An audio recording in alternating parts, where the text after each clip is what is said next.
Welcome to Burlap Teachers. Enjoy the video. You start by opening the document and entering the header/footer editor right away. Double-click the top or bottom margin or choose Insert Right Arrow Header to open editing. Once done, glance at the status bar to confirm you're in header/footer mode and make a backup copy before deleting anything. This prevents data loss if a header is section-specific.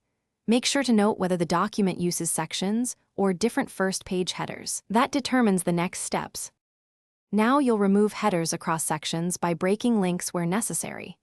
You see a link to previous button, turn it off for any section that shouldn't inherit the prior header, and then delete the header content in that section. Once unlinked, erase text, images, or page numbers in the header and footer areas. This prevents changes from propagating unexpectedly. If the doc has multiple sections, repeat per section, and remember to check the different first page, and different odd, and even. Finish by exiting header/footer mode and scanning the document page by page to verify all headers and footers are removed. Update any fields with F9 and save the file under a new name so you can recover the original if needed.